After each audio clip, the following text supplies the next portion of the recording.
A gente tem muitos assuntos relacionados à segurança do Rio e é por isso que a gente conversa hoje com o secretário de Segurança Pública do Estado, Vitor Santos, que vem para cá com a gente nessa entrevista que foi viabilizada pelo nosso analista aqui, Pedro Duran. Secretário, muito obrigada pela participação aqui no Live CNN. Vou deixar o Duran abrir a nossa entrevista com o senhor.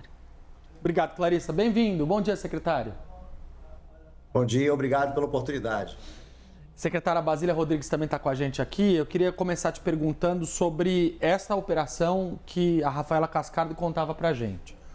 Pela primeira vez, a gente tem claramente, no momento em que o Brasil discute uma PEC da segurança pública, uma demonstração de que as duas maiores facções criminais do país trabalham, atuam em conjunto, cometem crimes juntas. Essa operação é muito simbólica por causa disso. Ela desvela essa parceria, esse elo do Comando Vermelho com o PCC. Como é que vocês estão trabalhando a integração com outros estados e com o governo federal na luta contra essa joint venture do crime? Conta pra gente. Bom, Pedro, você falou a palavra mais apropriada, a joint venture do crime, né? É exatamente isso que a gente previa e obviamente, essa construção ela vem sendo feita pelas organizações criminosas há muito tempo, né? Isso não é de hoje. Claro que a gente hoje consegue evidenciar e comprovar essa relação, né, principalmente das duas maiores facções criminosas no Brasil, o PCC em São Paulo e o Comando Vermelho no Rio de Janeiro. Nós tivemos há praticamente 2 meses atrás uma reunião no Ministério da Justiça e Segurança Pública e lá nós falávamos sobre essa preocupação dessa joint venture criminosa, principalmente por essas duas facções, levando em conta que o PCC já tem uma operação, principalmente na questão financeira, uma operação muito mais sofisticada, e a preocupação nossa é termos uma sofisticação, de um lado, alguém que possa fazer uma boa gestão de toda essa receita criminosa, do outro lado, ter uma facção como o Comando Vermelho, que tem como principal forma de atuação levar terror e medo para a população, ou seja, teria um lado de gestão muito eficiente e de outro um braço armado perigoso e que acaba levando tanto perigo para os estados. E a gente vê que o Comando Vermelho hoje está em 24 unidades da federação e o PCC em 25. Então, assim, era uma realidade que a gente temia que hoje a gente tem a comprovação de que ela existe. Então, essa operação, no dia de ontem, ela é simbólica e muito significativa para a gente, porque é o que a gente vem falando desde que nós chegamos aqui na Secretaria. Se nós não atacarmos a estrutura financeira dessas organizações criminosas, a gente não vai conseguir ter efetividade, né, nos resultados. Muita gente, só que é muito difícil isso, porque são operações que elas normalmente são demoradas. Essa de ontem, por exemplo, foram 7 meses de trabalho. Então, muitos gestores da segurança pública se preocupavam muito com o imediatismo, de dar um resultado imediato. E a gente era muito criticado por conta de haver a necessidade de ter um aprofundamento, de ter uma investigação estruturada, que a gente conseguisse mostrar efetivamente quão danosa é uma organização criminosa com um poderio financeiro. Então, essa é uma realidade que a gente conseguiu, na data de hoje, demonstrar, e é só o início, né? A quantidade de dinheiro que se movimenta é muito grande. E levando em conta que o percentual de venda de droga dentro desse universo é muito pequeno. Então, essa guerra às drogas, daquela forma tradicional e romântica que havia no passado, hoje não. Hoje, a gente tem que se preocupar, toda a segurança pública tem que se preocupar com a questão territorial, porque território é sinônimo de receita. E para essas organizações criminosas, não existe divisa, não existe fronteira. Então, isso vem de encontro, né, ao encontro do que o governo federal hoje aponta como necessidade de integração e coordenação entre os entes da federação e, obviamente, toda a segurança pública. Secretário, o senhor aborda aí essa questão da cooperação entre as polícias. A gente está no meio da discussão da chegada ali no Congresso Nacional da PEC da Segurança Pública, e fala-se ali, entre muitos outros temas, sobre a ideia de unificar os sistemas de inteligência das polícias, garantir que as informações estejam disponíveis para todos os entes federados a respeito da criminalidade, a respeito, por exemplo, de facções que atuam, às vezes, com braços, ramificações em todo o território nacional, apesar de terem um território específico como alvo da sua atuação. Eu gostaria de uma avaliação do senhor sobre essa PEC e sobre a capacidade dessa e de outras mudanças nas regras favorecerem um trabalho conjunto das polícias em casos como esse dessas duas facções criminosas. Bom, olha só, a PEC não é uma bala de prata que vai resolver todos os problemas de segurança pública no Brasil, né? Seria uma ilusão a gente achar isso. Mas tem pontos bastante positivos.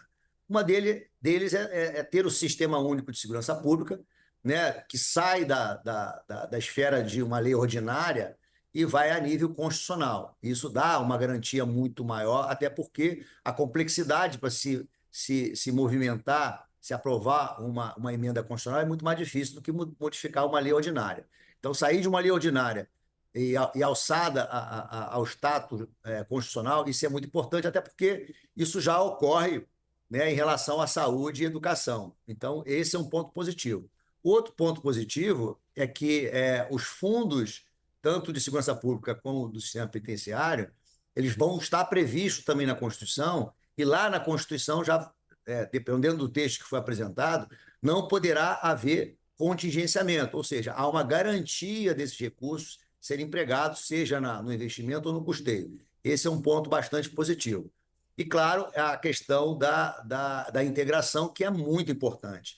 A gente tem no Brasil 27 certidões de antecedentes criminais, 27 boletins de ocorrência, e aí várias formas, mandados de prisão que são expedidos nos estados, que muitas vezes os outros estados da federação não têm conhecimento, dependendo de um banco nacional, né, de mandados de prisão. Tudo isso, se nós tivermos um banco de dados único que a gente possa compartilhar, né, em tempo real, isso favorece muito, principalmente o policial que está na ponta. Que acontece muitas vezes, por exemplo, no Rio de Janeiro, que nos últimos anos vem importando criminosos de outros estados, né? Há uma abordagem, às vezes você não consegue saber se aquele cidadão que mora, por exemplo, no Ceará, ele tem mandado de prisão. Isso requer um trabalho muito intenso e demanda do policial que está na ponta. Se nós tivermos um banco de dados único, isso vai facilitar a vida desse policial, dando mais eficiência e eficácia ao trabalho dele. Então, esses são os pontos positivos que eu acho em relação à PEC. Secretário, passo a palavra aqui para Basília Rodrigues para ela fazer uma pergunta para o senhor. Secretário, obrigada, viu, pela sua participação aqui na nossa entrevista, aqui no Live CNN. O senhor acha que, em certa medida, o combate ao crime organizado é um problema insolúvel? A gente está falando aqui de uma situação que é muito complexa, demanda mais gente, mais investimentos, mais entendimento também entre os diferentes governos, federal, das unidades da federação, independentemente de lados políticos. Mas em várias questões parece que o Estado ainda está engatinhando, enxugando o gelo. O senhor acha que é um problema insolúvel? Dá para dizer que o crime organizado é o normal do Brasil? Bom, olha só, o problema do crime organizado, a gente tem N questões que têm que ser discutidas, né? A questão da reforma da legislação também é um ponto que tem que ser levado em conta, né? Hoje, no Rio de Janeiro, nós temos um problema que é a reincidência, né?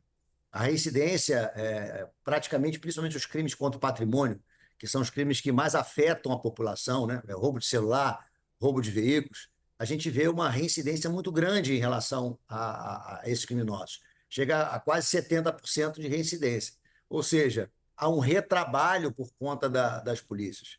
Então, é uma questão que tem que ser olhada com lupa, porque é muito importante, se a gente imaginar fazer um projeto de segurança pública para o Brasil sem não levar em conta a questão da reforma dessa legislação. Então, esse é um ponto também muito importante.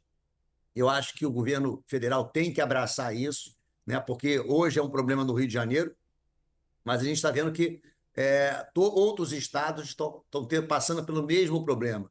E estados outros que a gente não via uma ação tão violenta como, por exemplo, Santa Catarina, né, que a gente viu recentemente, queima de ônibus, ou seja, isso era, entre aspas, normalizado no Rio de Janeiro, mas a gente vê nos estados do Sul que não tinha esse tipo de procedimento e hoje tem.